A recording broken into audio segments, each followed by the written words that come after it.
So I'm supposed to talk about harvest in a family context. About harvest, I mean, you are going through your 30 days of prayer. It must be a lot of teachings already. So I'm going to read quickly from the Bible in the book of Galatians chapter 6, verse 7 to 8. Galatians chapter 6, verse 7 to 8. Galatians chapter 6, verse 7 to 8. Okay. The Bible says, "Do not be deceived. God is not mocked. For whatever a man sows, that he will also reap. For he who sows to his flesh will of the flesh reap corruption. But he who sows to the Spirit will of the Spirit reap everlasting life." All right, let us read quickly Genesis chapter 8, verse 22, so that we may close with the reading. Genesis 8, 22. Genesis chapter 8, verse 22. The Bible says, "While the earth remains, seed time and harvest, cold and heat, winter and summer, and day and night shall not cease." Amen. Amen. God bless you. Amen. All right. So quickly, we're going to start by opening with a simple, I think, introduction, which is valid, that says that there is no harvest without seed. So there must be a seed for one to talk about harvest. And now, if we do not take care of the seed properly, the harvest will also be corrupted. Now, the Bible says that God is not mocked. Whatever you will sow, that's what you're going to reap. It means that's what you're going to harvest, right? Now, because your harvest is linked to your seed, I thought, let us first maybe talk about the seed quickly, because my harvest, your harvest depend on the quality and the quantity of the seed that you actually sow, right? Now, in the family context, we're going to bring it there, don't worry, we're going to go there. But, in the family context, that means that everything started with a seed. When God wanted to create, God had to sow a seed, which was the word. The Bible says that it was empty, there was nothing, and then God said, "Let there be light," and the light was, right? Now, so it means that God had to sow something for him to reap. Anything that exists, whether it is natural or spiritual, is a result of a seed. What you have is a result of a seed. What you do not have is also a result of a seed. So in the family context, when God had to create man, God had to do the same thing again. God had to sow so that a man could come out. Now, in the natural context, what happens is, for a family to start, a man must sow a seed by talking to a woman, right? So men normally go to a woman and say, Minaya Tanda and all those stuff, you know how it works, right? Now, when a man will say, "I love you, you are the moon of my life, you are what again? Give me those tricks, come on. You know how to do that." This side, no? Oh no, don't worry about Pastor, we are just getting towards. How do they do it again? You are, what is it? Water in my bread. You are the water in my bread. Butter. Butter and bread, wow. That's a powerful one. And which other one? How many of us can remember how the seed was actually planted before you said, "I do"? Can you remember? Don't worry, I'm not going to call you front, but can you remember? Sisters, can you? Yes. At least one person. 11 years after. Yes. You remember. Yes. This side? No married people here? No? No one? Behind them, men, can you remember what you said? Husband, can you remember what you said? On that day when you were sowing the seed.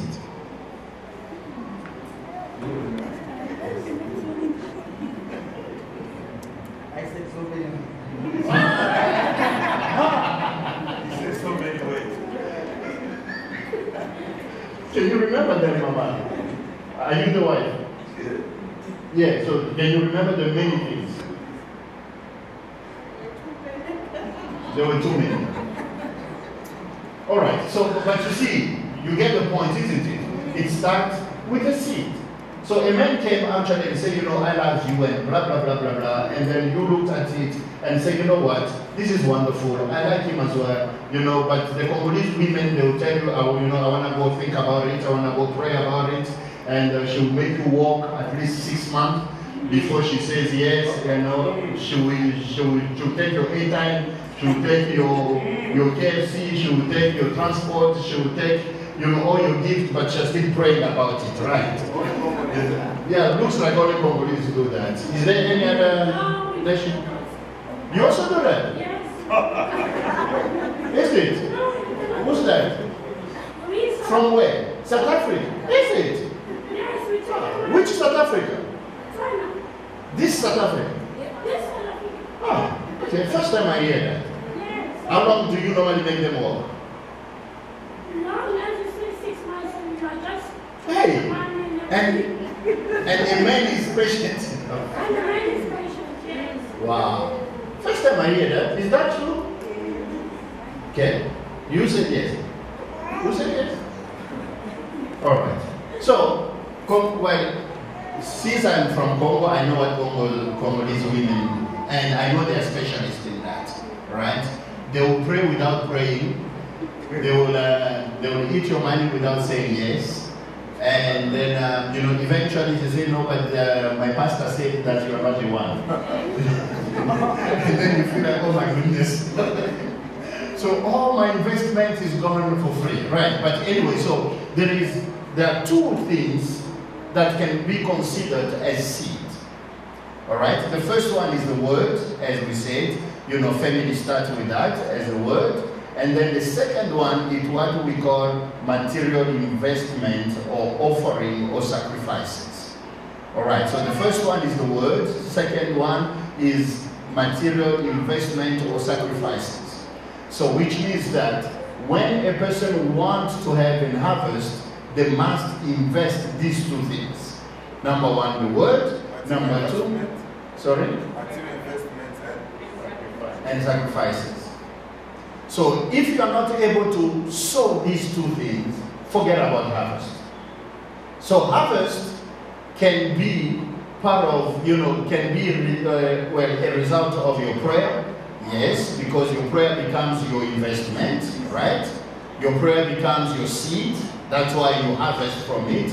So anything that you receive in life and anything that you want to have in life works with the law of sowing and harvest. So if you do not master the laws of sowing and reaping, what happens is you will be a person with every wishes, all the dreams, but nothing will happen in your life. All right. So these two things are very important. And now the Bible says that a man cannot mock God. So the first law of harvest, quickly, right? First law of harvest is everything is a product of a seed. Everything is a product of a seed. Whatever you are, whatever you have, has been actually something that has been planted.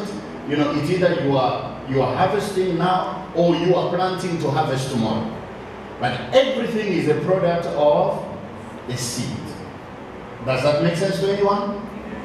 So, in the marriage context, this is what happens. As a father or as a husband, a woman receives the seed. And God created a woman to receive the seed, not the other way around.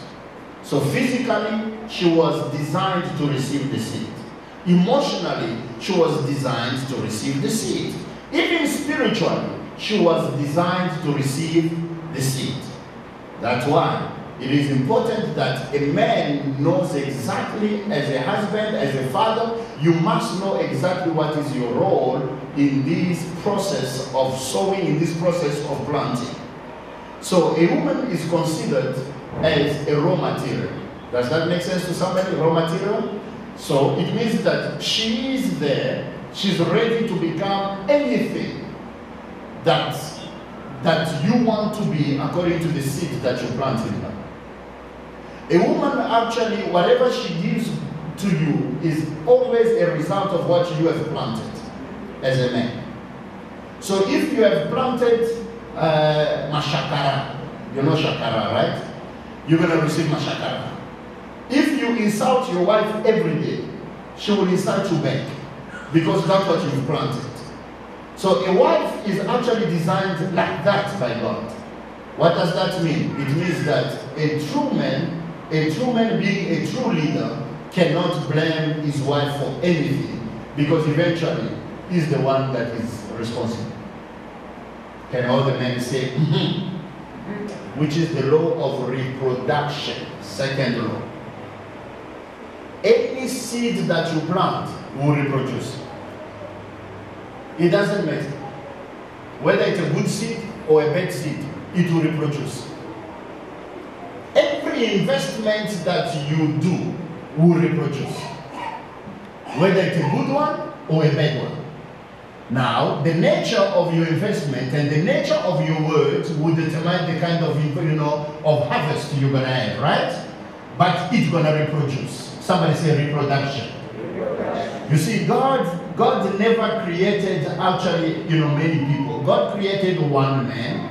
From one man, God pulled out a woman. And then from there, God rested. The rest is reproduction. Through what? Seed, harvest. Seed, harvest. Seed, harvest. Now, what is your role as a man? First of all, I'm talking to the leaders. Men. When you sow a seed of negativity, you're going to reap it. Whatever you say in front of your children are what we call carbon copy. They will just copy everything you say. When you see a child insulting people, you must know that the father or the mother, one of the two or both of them insult people. It's very simple. If you want to know the parents, talk to the children. Why? Because the children are a reproduction of the parent. So what are you doing? What are you saying? As couples, you need to understand that there are things that you can talk about, in the sitting room, things that you need to talk about in the bedroom, where children cannot hear you. Actually, we tell people, for couples, we say couples never have an argument, a negative argument in front of the children. Because you want children to also see how to resolve things. It's important, right? Let them see you having a discussion, a positive discussion as parents. It's okay. But the problem is, when you start having a negative argument in front of children, you are teaching them how to behave. They will copy you, and next time they will do it the same way. Am I talking to somebody? So, I know that you wanted to hear about harvest, but let's talk about the seed, right? Because the seed will determine your harvest. Now, what are you talking about? Or what are you giving? What is your input in your family? Responsible person that makes sure that the harvest for the family is number one, a good harvest, number two, a sustained harvest. Because to have an harvest is one thing, because harvest is for a season. But how do you sustain a season, your harvest? That becomes another role again. And that way we need to understand now that as men, we've got that responsibility to make sure that the harvest is positive and it is sustained. It means it can go from one generation to another. When a man cheats on the wife, or when there is adultery, when there is immorality in a family, it's a seed that you plant. That seed can go from one generation to another. I'm sure Pastor Flori, has taught you about that already. Those are things that can go from one generation to another. We call them soul ties, we call them generational curses and all those stuff. Those are harvests. Everything that we are today, it's because either my father planted, or my mother planted, or I planted, or my ancestors planted something. and now I am a product of that. Now, for me to make sure that my children are not a product of that, I must change my seed. I must change my investment. Because if I do not change my investment, then the seed of my ancestors will carry on reproducing itself. Right. So the third law, we spoke about two laws, right? The first one, everything is a product of a seed. Number two, the law of reproduction, right? Number three, every harvest is according to the kind of the seed that we sow. Now, when you sow a seed that is demonic, do not expect an angelic seed. When you are sowing something that is poor, do not expect something that is rich. It's amazing how we do it in church, isn't it? We come with our 2 rand offering. From your 2,000 rand, you choose 2 rand. You come and sow it and expect God to make you a millionaire. You're keeping quiet on me today. Do we do that? No, not in this church, right? In this church we do it differently. But you see, that's what we do. We offer things, but the Bible says, in the book of Genesis that every tree shall reproduce according to its kind. You cannot mock God. You cannot cheat God. You cannot, rob God. You cannot bribe God by sowing a lemon and expect a mango tomorrow. It doesn't work like that. The kind of seed that you sow today will determine the kind of harvest you're going to get tomorrow. Does that make sense to somebody? Yes. Now, what kind of seed do you sow or plant in your life? It's going to depend on what you have first, right? For the Bible says that a man can only give what he has. Let's extend it today and say a woman can only give what she has. So what do you have so that you may sow and reap according to the kind? You are an evil person. You sow evil to your neighbors, evil will come back to you. The Bible says that those that sow wind, they will reap, they will harvest. They call it what again? A whirlwind. Is it whirlwind? That big thing that goes. All right. Now you see, you sow wind, but that's what you get back, and that's how it works. What do you do as a family? How do you do it? Do you pray every day as a family? I told one sister, she has been coming to church like escort. She'll come today, then she'll come after 2 months. And I said, but sister, what? Oh no, sometimes I'm lazy. I said, but what are you teaching to your children? What you are telling your children without saying it is that church is not important. It means you can miss church anytime you want. You can come to God when you want, which is a wrong teaching, a demonic and satanic teaching that will go in your children. Eventually, your children will reproduce it and they will face the consequences that you are going through today. You see, most of us, we hear this thing that says that the curses of your parent, you will inherit the curses of your parents. You know about that, right? From one generation to another. I personally have a theory around it, or maybe a philosophy around it, that says that, when you are born again, the curses of your parents should not actually be activated in your life because you are born again, right? But what makes those curses active is the fact that you're going to commit the sins, you're going to make the mistakes of your parent. When you make the mistakes of your parent, then the curse that was dormant will be activated and will be revived into your life. Wow, how does that work? It's a simple thing, right? It's a seed again. It is an investment again.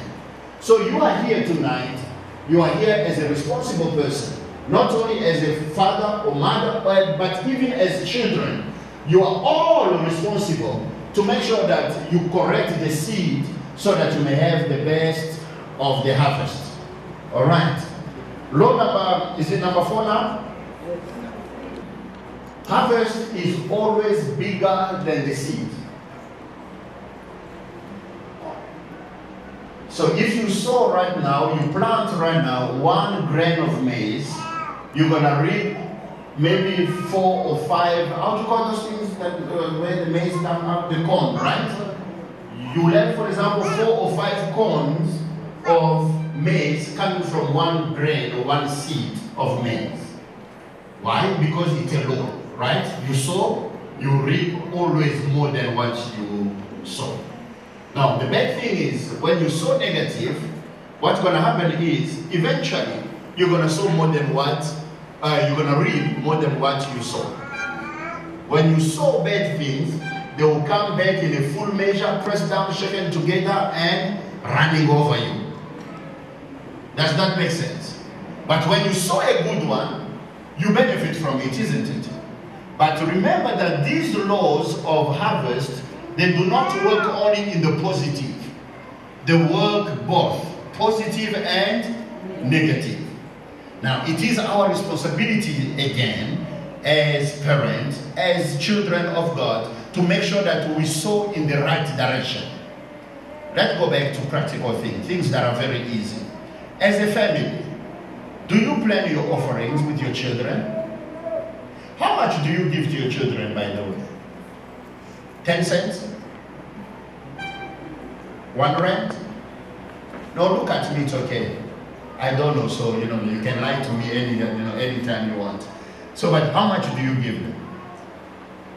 How many of us have given their children a 50 rand and say, go give as an offering? I gave my daughter 20 rand and say, give it as an offering. Baba, Vita. No, I can't give it. I can't. So, wait, I give you as an offering. So, no, I'll pay tithe from it. You see, she knows how it works. She says, you know what, I'm going to take 2 rand, pay tithe, but the 18 is mine. I said, no, it doesn't. See, it doesn't work like that. But you see, these are things that, unfortunately, we have taught them. Because when they are still small, we give them at 50 cents. We give them 1 rand. Now, when we give them 20 rand, it's like, no. Which God deserves 20 rand? You see, we have planted the wrong thing in their minds. But tomorrow we're going to complain, isn't it? What kind of a born-again Christian are you that cannot even give offerings? It's because we taught them. We taught them, without saying it, that 50 cents is what you should give to church. Papers, it's for you to keep. Coins, it's for you to throw to God. That's what we taught them, isn't it? What are we doing? Do you plan it? Do you even give them on a Sunday morning? Who's the Sunday school teacher? There's no one.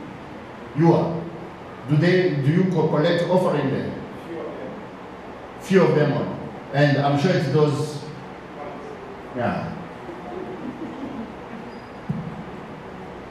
You see, in our church, I told them, guys, parents, stop robbing your children. Stop cursing your children. Give them a proper offering so that when they grow up, they've got a salary of 100,000 rand. They've got no problem with serving God with their finances. It is critical. But remember, the whole thing is about sowing and reaping. Sowing and reaping. Paul says to the church that start collecting your offering on the first day. Monday, you give them 1 rand, put it here. Tuesday, you give them another 1 rand, put it here. By Sunday, they will have 7 rand at least to go give to God. But you are teaching them that it is important that every single day you have an offering for God. Does that make sense? Yes. Isn't it your Bible says that you cannot come empty-handed in God's presence? When last did you pray? Today. Did you offer?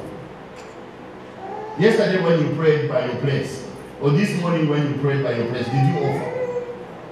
So you come empty-handed into God's presence because God is your anchor, isn't it?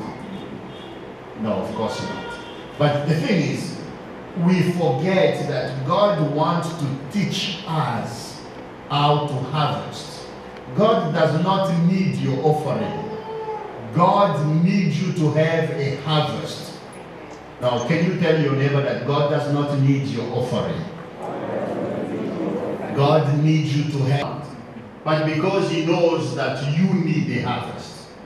But you see, we always got it wrong, isn't it? We think that God wants to take, God wants to take, but what will God do with your money? Silver and gold belongs to Him already. But God is saying that, but you know, I want to teach you how to become rich. I want to teach you how to become a millionaire. I want to teach you how to become even a billionaire. The only way is by the word that you are speaking and the kind of investment you are making. That's the only secret for you to become rich, for you to have a proper, big, and supernatural harvest. Is that clear? When you sow, you reap more. Positive or negative, you reap more. All right, let me move on so that we can finish this. Another law is the law, is it number 5? The law of times and seasons. While the earth remains, you remember Genesis 8:22, right? While the earth remains, seed time and harvest, winter and summer, cold and heat, they will never cease. It means that there is a time for sowing and there is a time for harvesting. You cannot confuse the two. Born again, the Bazalwanis, they've got that sickness and that disease. You offer one rent today, tomorrow you're going to become a millionaire. It doesn't work like that. Okay? It doesn't. First of all, because the kind of seed you are putting will determine the kind of harvest you're going to. Next time, now you are a victim of it today. Today you might find yourself, for example, as a born-again Christian, you find yourself, you have an issue of anger. Just anger. Whenever there's a small thing, you can't control yourself, you burst in anger. What happens is, it's a product, it's a harvest. What you're seeing today is a harvest of something that was planted yesterday. Alright. Now, if you want to change it, you have to plant something today and expect a harvest tomorrow. Not the same day, not the same time. There is a time and there is a season between harvest or sowing and harvest. Does that make sense? Somebody say, I hear you, sir. Yes. You are so quiet for me today. Is it because I'm sitting down? Are you learning at least? Yes. Are you sure? Yes. Must start a test. Law number 1. Yeah, if the brothers don't write. You see now. Law number 2. Reproduction. Sister. 3. Every harvest is No, you said already, my sister. You can't take everything. God bless you. Another one. Kinds of harvest. Different kinds of harvest. The kind of seed determines the kind of harvest, right? Number 4. A sister from this side. harvest is always bigger than the seed. Harvest is always bigger than the seed. And the last one that we're talking about now? There's time and season, right? So when you sow, you don't expect something to happen the same day. And you see now, the problem is when we do something wrong today, most of the times we like, but there's no consequence. Not knowing that it's a seed and there will be harvest later on. Alright. And most of the times we do that, isn't it? We lie a little bit, right? We do lie? Say no. It's a lie when you say no, right? So you lie, right? Everyone has lied at least once in their lives. Is there somebody that's never lied? Show me your hand. And we'll know that you're the biggest liar. So, you lie today and you think there are no consequences, isn't it? No one found out, no one knows, so it's okay, right? Not knowing that it's actually something that will catch up with you later on. You see, David thought that, you know what, there's a woman there, she's bathing. You know, David did not go for war. He sees this woman and, you know, did whatever that he has to do with her. And then, you know, she's pregnant. You know, it's almost like, so, not knowing that it was a seed. Later on, his own son did what? All the chakara, isn't it? All the nonsense possible. So, you know, he did all the things that you couldn't even think about. You know, to go, you see, David saw her at the balcony on top of the roof. The son went with the wives of his father on top of the roof. That's how it goes. Abraham lied, Isaac lied, Jacob lied. You see, it goes like that. Why? Because if you do not correct the seed, the harvest will never stop. It will carry on from one season to another season. It means from one generation to another generation. But we need to understand that every seed takes time. The kind of seed that you're sowing can take longer. But again, we need to understand that it's the same with investment, isn't it? When you are investing for a company like Coca-Cola, for example, right? You want to buy Coca-Cola. Somebody say, I receive it. I receive it. Now, you see, you want to buy Coca-Cola. You want to be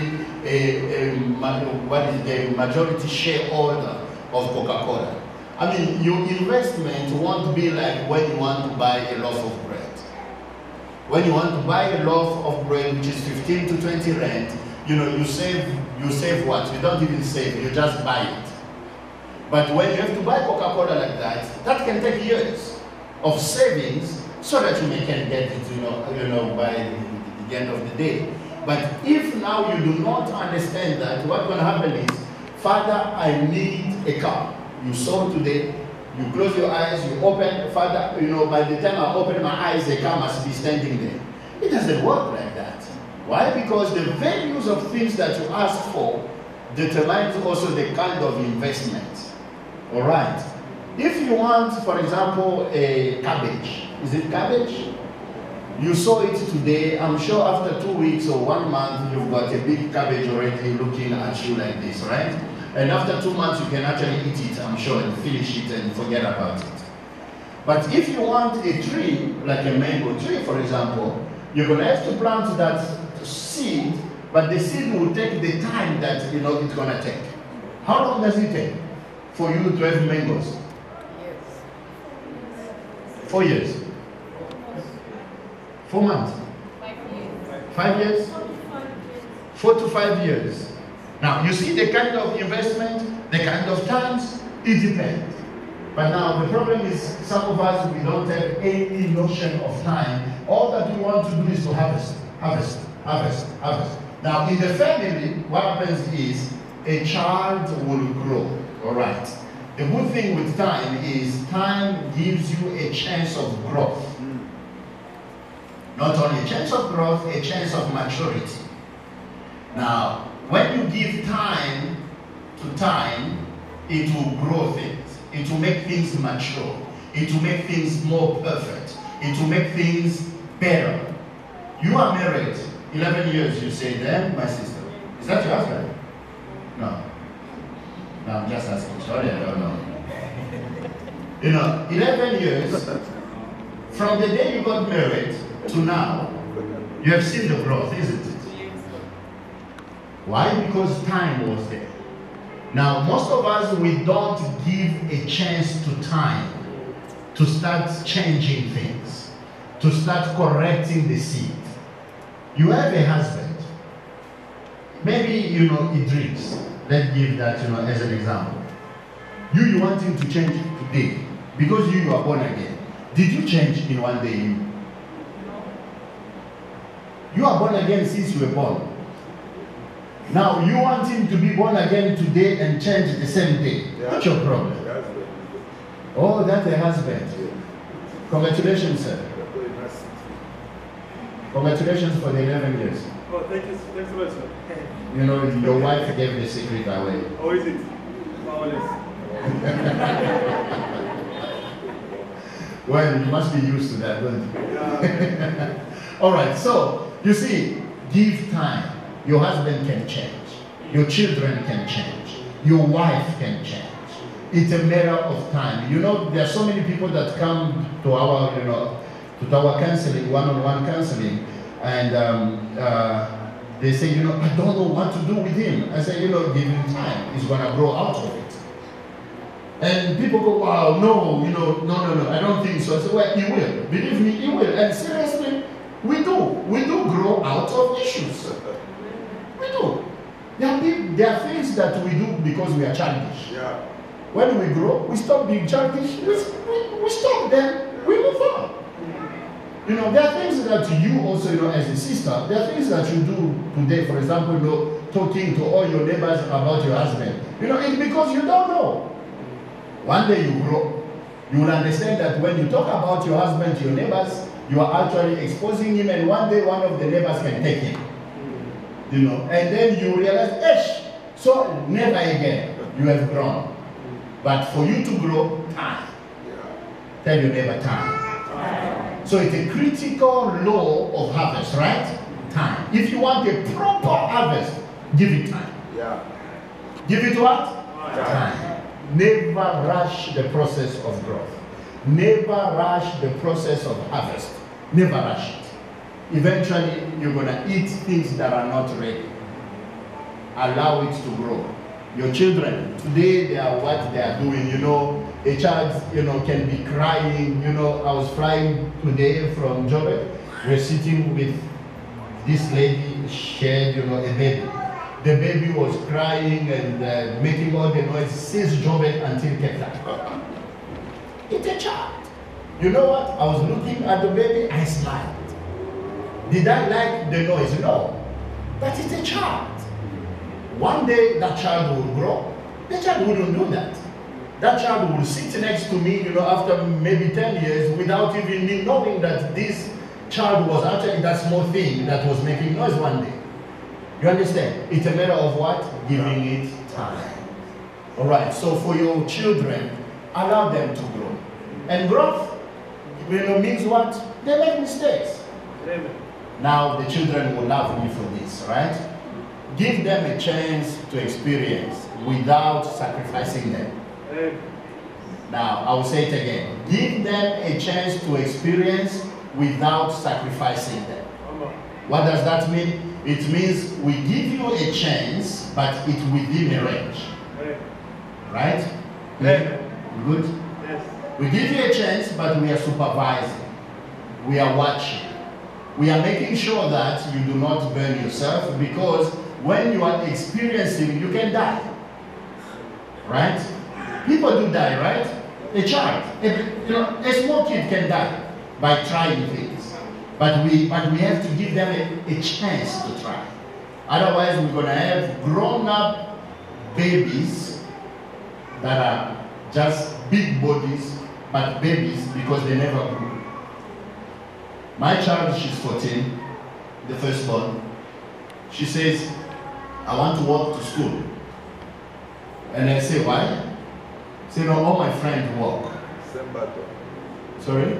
Same battle. Same battle. I want to walk to school. I say, okay, why? No, all my friends, they walk and everything. I say, really?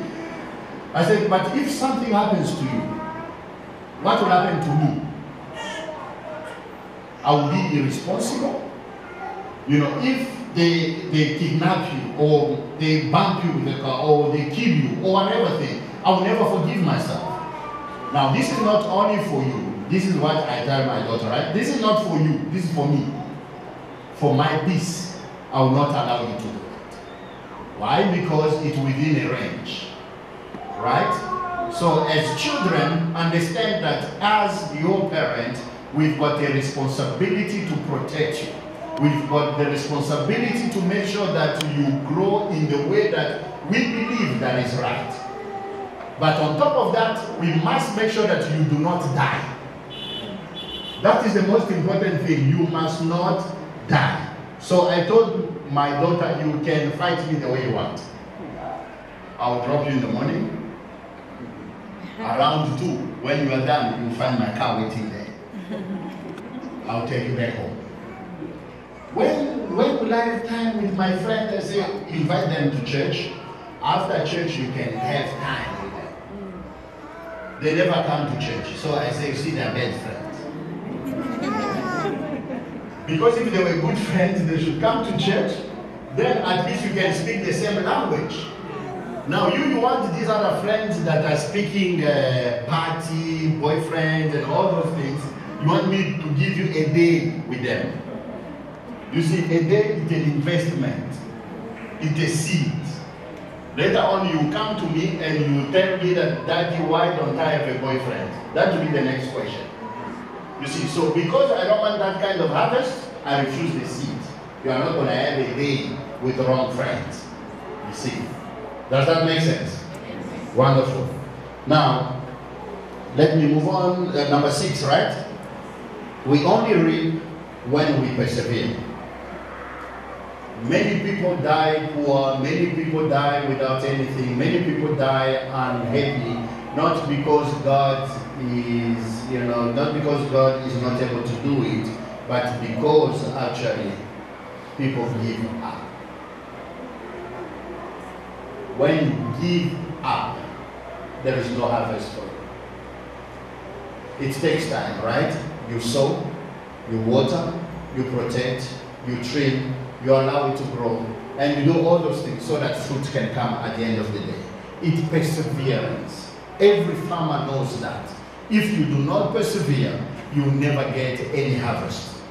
Does that make sense? There are so many women, for example, that have divorced their husbands after transforming them. You found me a John Cena, beating you every single day. You have transformed me. All right? I don't beat you anymore. Now I've got a problem of maybe coming back, home late. Now you divorce me for coming back home late. But you have worked already. You have transformed me already. You have made me already a person that is not beating others anymore. So then you're going to let me go just in jail. You persevere until you get your full harvest. Somebody say amen. Amen. Your harvest is guaranteed. The thing is, persevere. Keep watering. Keep working on it. Keep, putting soil on it. Keep trimming it. Eventually, it will give you the best harvest that you want. All right. Children, I know that sometimes you want to let us, you want to disown us, isn't it? So what kind of a father is this? It's, when I wish my father was Michael Jackson. I wish my father was, Bill Clinton or whatever thing. Now, you can think about all those guys and think that they are the best because you don't live with them. And also because they are not your responsible people. If they were responsible with you, for you, things will be also different. The way your uncle talks to you, it's because, he's not your father. When you leave her, let her do what she has to do, it's okay. Does he do that with his own children? He doesn't. Why? Because he is responsible for his own children. Now, Papa and Mama, they are responsible for you. That's why they do what they do right. That's why they make the decisions and they take the decisions that they are taking. All right, let me move on and get to where Pastor wanted me to be. Number 6, right? 7. Number 7. I want you to write this one down and write it very well. The law of atmosphere.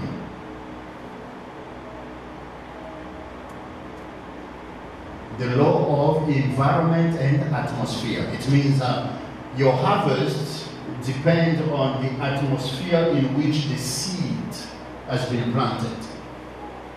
Now, this is where, as a family, I want you to get this and I want you to run with this. Try it for the whole year and see if harvest will not be your portion this year. This is a very critical thing. A place where there is no peace, there will never be harvest. Now, if you are sitting next to your husband or to your wife, tell him or tell her, did you hear? Now, if you are alone and you know your husband is not here, he's waiting or something, send him a Bluetooth now. Did you hear? Why? Because if there is no peace, there is no God. God is peace. That's why we call him Jehovah Shalom. Amen. Now, when there is no peace, there is no harvest. There is no success. There is no prosperity. There is no advancement. Nothing will ever work until you work on your peace. Does that make sense? So children, father, mother, we are all responsible of the peace in the house. There are things that do happen. Maybe we provoke each other sometimes. But you know, that doesn't mean that we must sell out our peace. Am I talking to somebody? When the mother is not in a good mood, let her be. You know, there are some husbands that cannot allow a woman to be herself in a bad mood. It's normal for a woman to be in a bad mood. Am I right, women?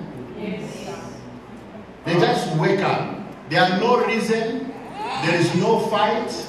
You didn't do anything wrong. They just wake up with a wrong mood. It's a wrong mood, and that's it. You know, did the network disappear? Oh my goodness, what is happening? But one thing that I've learned in my few years, you know, I'm married now for 16 years. I know more or less how these things work. So you see, when I see that, are you okay? I'm fine. Are you okay? Is everything real okay? I'm okay. So you good? Yeah. Leave alone. Sometimes you must let the person deal with their own demons until they come out of it. That keeps the peace in the house. It's broken. And when we go like that, what happens? We are taking away the harvest. We are taking away the prosperity. We are taking away success. That's why poor people die poor. It's because poor people fight more than rich people. They fight because of lack of money. That is number one. Number two, also lack of occupation. You know, poor people are there every day. You are in the morning, lunchtime, in the evening. No, but rich people, they travel. You know, about a business meeting, they go. That gives you time for peace. But you see, the problem with poor people, they meet every time. Every minute. Now you are talking. They are there every time. Now you are talking. Go find work. God will provide. You know, in the meantime, you are meeting. Remember that you are all human beings. And women, one thing I've learned, and women, you can correct me if I'm wrong. Women without money.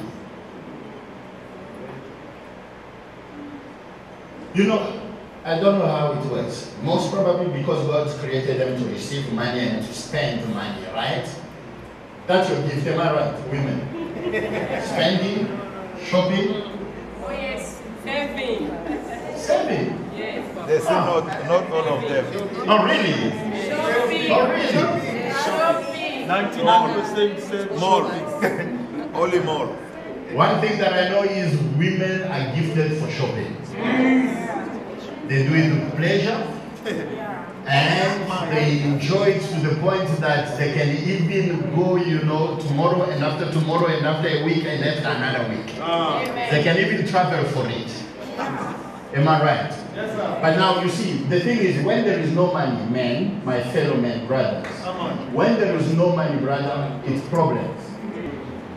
Money is important for us to have peace in the house. Amen. But there is also a dilemma. For money to be there, abundant money to be there, we need peace. So now you see, that's where the problem is. Poor people, they don't realize that. They create more problems, which makes them poor. You see, instead of making a decision to say, you know what, because I don't want to be poor, let me create an environment of peace as a child. as a husband, as a wife.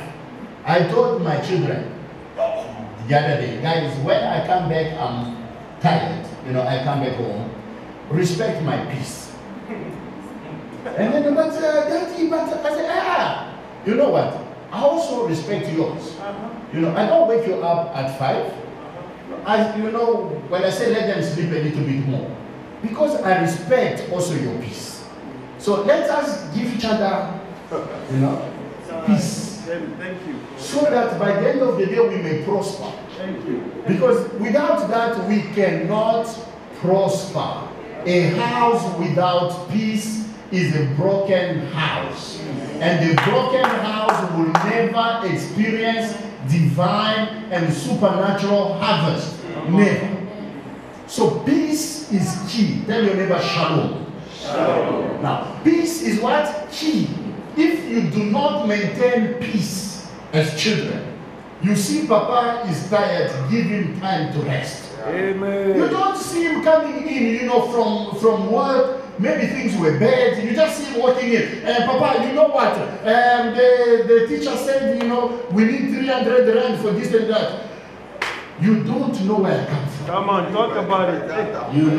I've been looking for money the whole day. I couldn't find. You tell me about 300 rand. You might get an answer, an adult answer to you as a child, which is not right, isn't it? Mm-hmm. So give a chance to each other. And when you see your wife is tired from cooking, brothers, she has been cooking. It's difficult. It's not a joke. You try it if you want to. Just 1 month you are cooking every day. Every day. Oh yes. You will repent. You're going to say, my father, deliver me. But you see, for all those things, we must understand that we need the peace in the house. My wife, there are times where, when I tell her straight, don't cook. And she actually got cross with me last week. She was cooking, she's not, she's tired, she's cooking. I said, just stop it, leave it. And then she got more cross with me. She said, as if you're going to do it. I said, I wanted to help you, don't. I just said, don't cook. Some of us, we can eat bread and sleep. It's okay. But no, she's cross. Because I say, you people, Now she's cross. When she just turned, she looked at me as, I discerned that there's a problem here. I just said, oh, sorry. Walked out of the kitchen. She went on cooking. But you see, my purpose was, you are tired, you can stop it. We can eat bread, we can eat whatever it is. Let's just sleep, we'll see that tomorrow. But, you see, for the sake of peace, my own peace first, and the peace of the house. Say what? I surrender. Bye. It's okay. Lose that war. Lose that battle. Keep the peace in the house. Let her win sometimes. Let her be the boss, if she wants to, it's okay. My vision is bigger than a fight in the house. Does that make sense? My vision is bigger than the fight in the house. Therefore, I want to keep peace. Does that make sense? Alright? So, the last thing that I want to leave you with is the law of planning. And I'm going to close with that. The law of planning. You plan your harvest. Only when you have a plan that you're going to actually invest the right way. Remember, your harvest is proportionate to your seed, right? When you have a plan for harvest 1 million, you will know the kind of investment you need to make. Does that make sense? When you need 1 million, you know the kind of investment you're going to make. So, you plan it and you know the kind of sacrifices that you're going to have to put in. Nothing is easy in this world. Nothing. Nothing comes cheap. Nothing. Nothing comes from for mahana, for nothing. Nothing happens like that. For us to get what we want, we need to invest.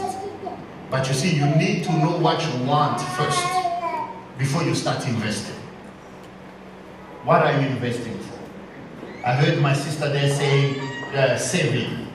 You know how many people think that they save while actually they keep money? Keeping money is not saving. Right? Does that make sense? This is yes, this is no. You understand that? That you can keep money without saving. Because every saving is linked to a project. When you keep money without a saving, without a project, it's not a saving. It's keeping money. And when you keep money financially, you are losing. Makes sense, right? So what are you planning for? What kind of harvest do you want? And in all that, now you must put together now the kind of prayer you're going to invest, the kind of offering you're going to invest, the kind of altar you're going to attach yourself to, and how you're going to serve God, because all those things are investment towards what you want to achieve. Does that make sense? So, you have an altar. Do you have an altar in your house? Did you raise an altar in your house? If you ever gone there intentionally and say, Father, I raise an altar unto you in my house. No. Now, a family without an altar, what is that? All families should have an altar, and those altars must be linked to the main altar, which is here. Why? Because, where do you pray? In your house. What do you connect to? There must be an altar, right? An altar is a place of transactions. The place where heaven opens. It's where the divine and the human comes together. It's where the impossible and the possible actually get transcended. Now, where is your altar as a family? Where do you stand as a family?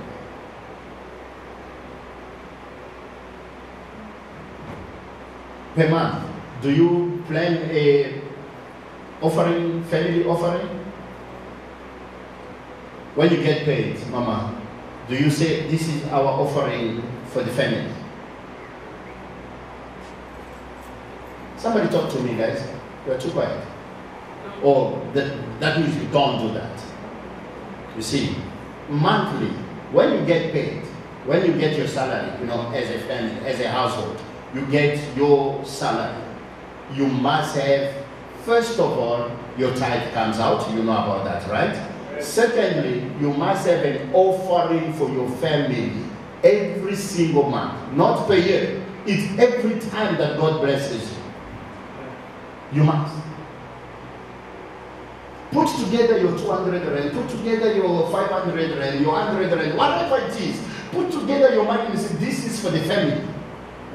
Why? Because a family that does not offer, a family that does not invest, a family that does not plant is a family that is planted in poverty. Does that make sense? Maybe you have a job and you get your 6,000, your 12,000, and you are thinking, you know what, wow, I'm sorted, I'm okay. But you don't know what God wanted to do for you. The kind of harvest that God has for you, it's not for 10,000. It's far beyond that. But there are principles that we need to follow. There are laws that we need to adhere to. And this one, I challenge you, all of you, I challenge you every month, as church members, as born-again Christians, every month, get an envelope, put your family offering. I'm not talking about your tithe. I'm talking about an offering, set apart. Does that make sense?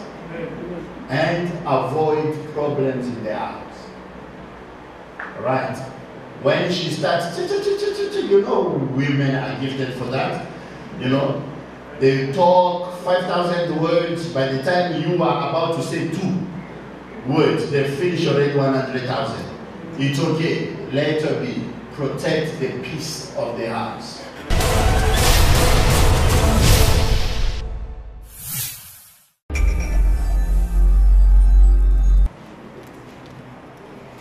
Papa, I have a question. When you spoke about keep the peace Yes. in the house, in the family, especially when you mentioned about the mood. When a woman have a mood, the answer must let her be. My question is, if that mood she has, it's because of the husband, and then you are saying the husband must let her be. For me, I think it's good the husband to dig, to find out why, what happened, and then, because I believe the wife and the husband, they are both mature to find a solution to that, then to let the wife be. I think you have the answer to your question. You are mature, all right? Both husband and wife, they are mature. Therefore, it's not my responsibility. Your peace, your happiness is not my responsibility. Your happiness is your responsibility. If there is anything that is disturbing you, you are the one to talk about it and resolve it, not me to dig into you. It doesn't work like that. This is, this thing, many people get it wrong like that. I'm not responsible for your peace. You are responsible for your peace.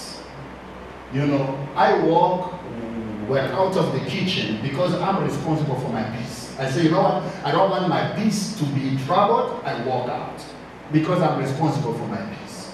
Now, if there is anything that disturbs you, it is your responsibility to say, dear husband, my sweetheart, my sweetie pie, my whatever thing, my king, can we talk about this? There is this and that I'm not happy about.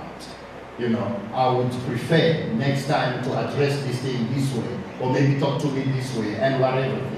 Now, it is his responsibility now. Once we have told him, now that becomes his responsibility to correct that particular matter.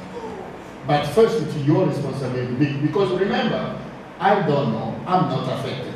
You are the one who's affected. You deal with it, and if you don't want to deal with it, you are the one who's troubled, not me. So we are mature, right? We are adult, we are mature. You deal with your issues. You talk about it.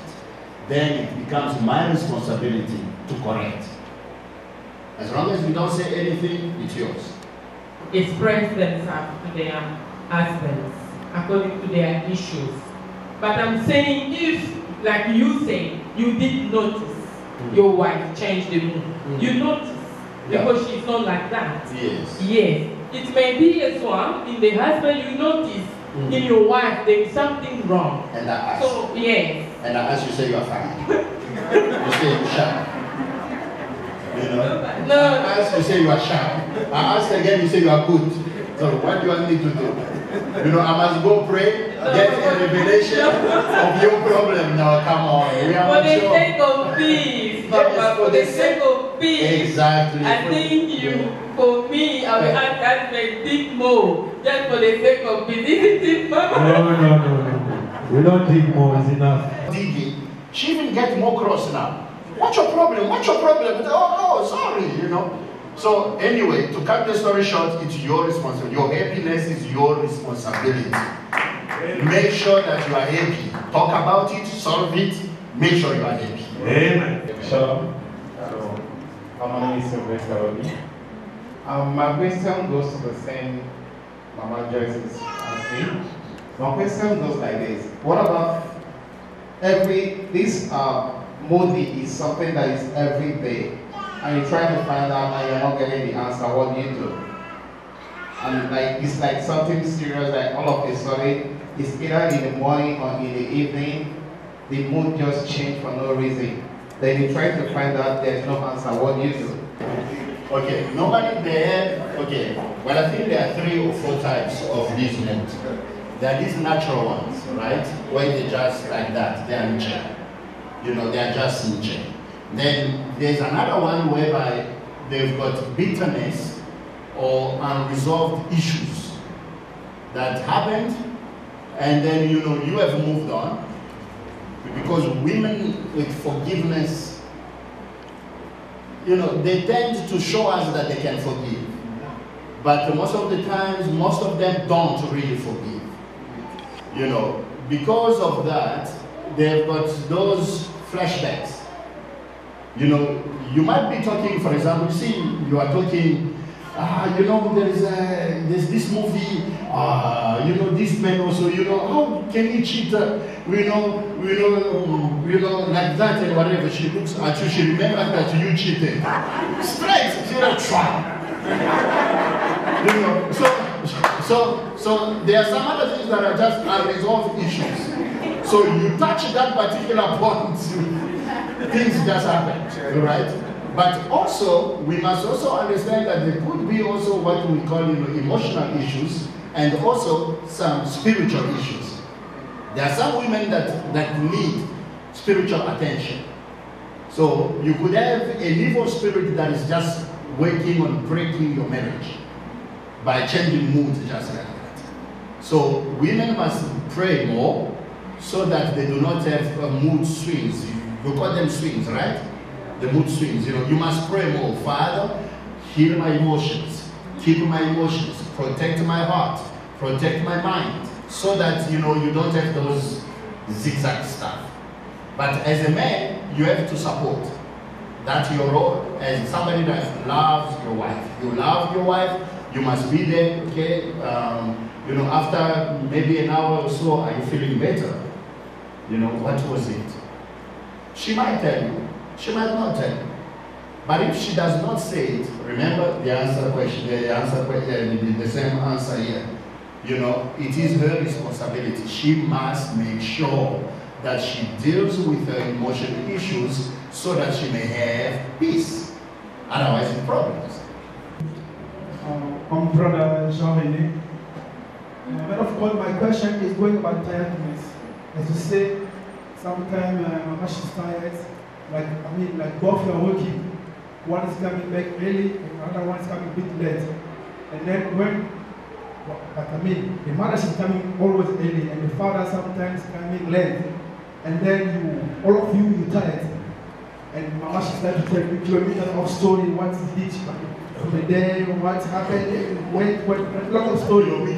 Yes, but she doesn't know where you been that day, what you did, and then she's telling you, I'm very tired. So tell me, and you feel like, you know, as we are about to, sometimes you have that test to eat your wife food, like really pop. I'm sorry about that. It's like really food.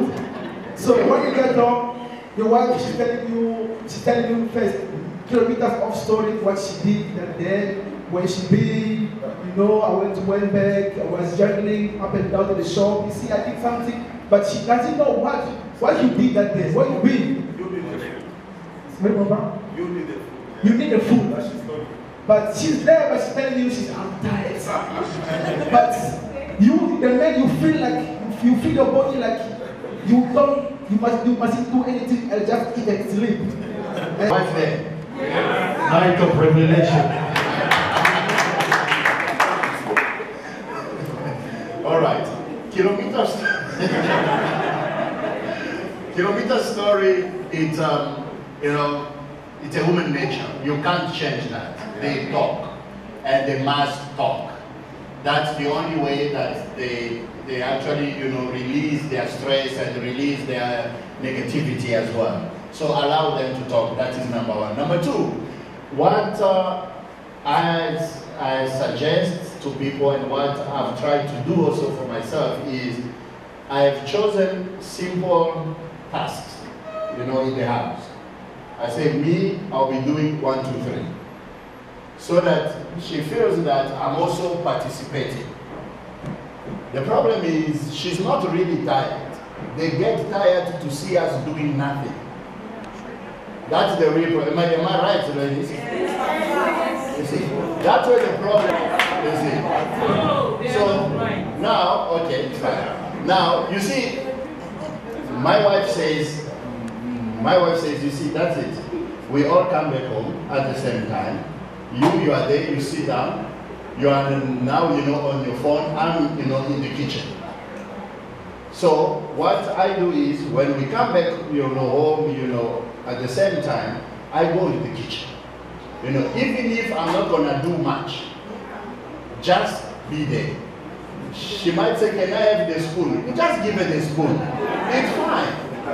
The fact of being there, it makes them feel that you are part of it.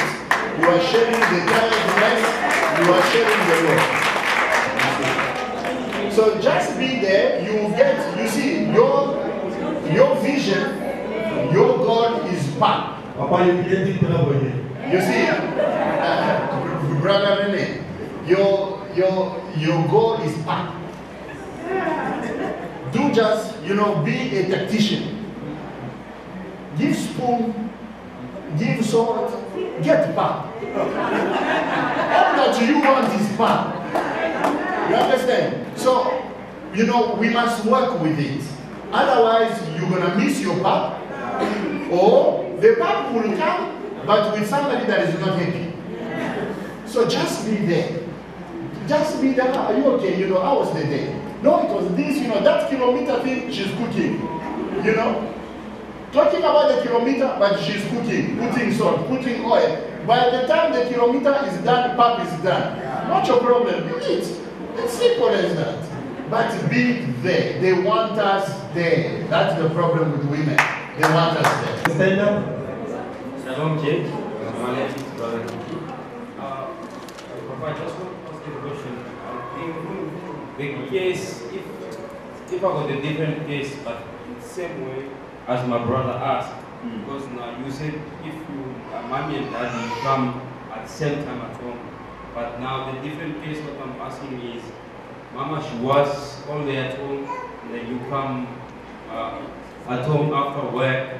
Now Mama, she wants you to assist with something. So, and then like Brother Rene said, you've been through a lot of things at work. She don't realize that, but she wants you to get the baby. She wants you to do all these things. So in that case, what I'm going to do? Yeah. Talking about relationships, I say this: there are things that I do for myself, not even for my wife, for myself. For example, being in that kitchen, give the spoon, put salt, give salt, and whatever. It's for me, really. It's for me. Why? Because I wanted to be happy. I wanted to be at peace because I want peace in my house. So by the end of the day, it's for me. Just like for Brother Rene, you want the pap. Give the spoon for you. Not for her. It's for you. By the end of the day, it's for you. You want the pap. You understand? So it's the same thing, there also. Yes, she was there. The thing is, they think or they perceive that we first of all undermine what they are doing. Number two, they think that we don't do anything. Just like you think that, I went to work. I worked so hard, she has been at home. She's also thinking, I've been at home, working so hard, and you were not there. You see, that's where the problem is. So now she feels like, you were working, I was also working. So now what's the problem? Let's balance this thing. So again, my suggestion, choose small things. You see, for example, for me, it's, I make the bed every morning. Every morning I make the bed. I cover, put the bed nice, pick up things from the floor, fold and whatever. I mean, what does that take? 10 minutes, 15 minutes? I'm done. But you know what? I'm sharp. She's happy, I'm happy, I'm fine. We move on. So you can choose. For example, you like playing with the baby. Take the baby, play with the baby. You are doing it for you at the end of the day. You understand? Take the baby. Okay, you know what? I'm going to help you with the baby. Why? Because you like doing that with the baby. Play. By the end of the day, she's doing also what she's doing. She's happy, you are happy. The house is sharp. And won't say it. But you left the bed is not done.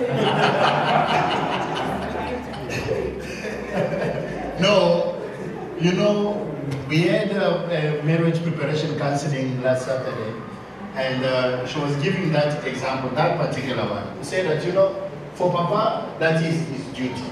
But there are days when Papa, you know, is in a hurry, you know, and then, you know, he will just leave early and not do the bed. You know, I'll do it. Because, you know what, he does it normally. But that day he didn't do it, I'll do it. That's what she said last Saturday. You see, so I don't think that is the issue. You know, they do understand. Actually, women understand a lot. And they tolerate a lot. Let's just be honest. Right, women? Yes. Right? Here we go now. Shalom, church. My name is Precious Obi. My question, Papa, is... Yes, you have the word. But I just heard Obi. Yeah. So I was linking. So why are you sitting far? No, because he was there. He's sitting with the child outside. You're sitting with the child? Yes. You're sitting with yourself? I was busy the other side. Okay. Sorry, question? My question, Papa, is for the sake of peace. Yes.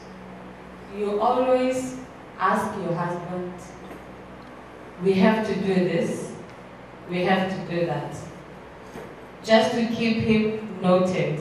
Because as a couple, you don't tell your husband or your wife suddenly that give me money for this and immediately it shall happen. So you have to give him ease, to plan, to give him some time. But now you keep on saying the same thing over and over again.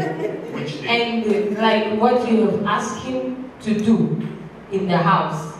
For both of us. Not for me, but for both of us. So now you keep on reminding him, no, I forgot. Again, you forgot. So when does that peace in you, it will come? Because now when you start to shout and start to talk, you'll be like, maybe you are the nagging wife or you are shouting wife. So how can you help that situation? Brother, why are you forgetting? All right. You know, that I don't know about him. I personally use I forget when I don't want to deal with something. You know, I forgot. So, no, I say that, but I didn't know about him. I say me. So, I don't know about him. Do you really forget, brother? No, you don't, eh? It's a strategy of... Okay, but please, next time tell her, you know, we are not going to do it this month, let's do it in 3 months' time, or whatever thing. You know, she is an adult, she needs to know, she needs to understand the reasons behind your yes or no. Amen. All right. Is that okay, sister? We resolved it, right? The man, it is not a must for him to have. Then the question goes to you. The woman also, it is not a must for her to work because the man is the provider of the house.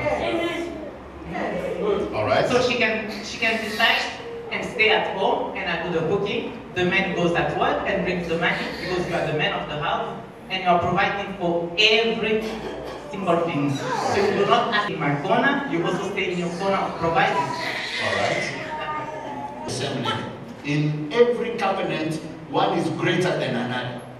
Once a covenant is made of people of the same level, giving the same thing, giving out everything the same, that covenant will never stand. You understand? So a man, the Bible says that the man is the head of the house. Right? It means that the same Bible says, you know, wife, submit to your husband. Husband, love your wife. But you see, the trick there is God knew exactly what we were looking for. You see, when God says, you know, wife, submit, which means wife, respect, right? Simple terms, respect. Now, will just cook everything. obey without anyone asking you. Personally, there are some how do you call them again? Some recipe that my wife can't cook the way I want. So I walk in there the day that I want to eat that particular chicken the way I want it. I go in the kitchen, I prepare it, I cook it, I finish, I serve it. Everyone eats, and even herself, she knows that when you cook that chicken, it rings the chicken. It's because I want it that way. So, there are things that you want as a man. If your wife cannot do it because she's tired, because she's sick, because she's pregnant, because whatever the reason, do it yourself, man. What's your problem? Do it. Seriously. You know what? I've grown to just say, you know what? I'm not going to bother myself. I'm not going to kill myself. There are things that I can do, I do.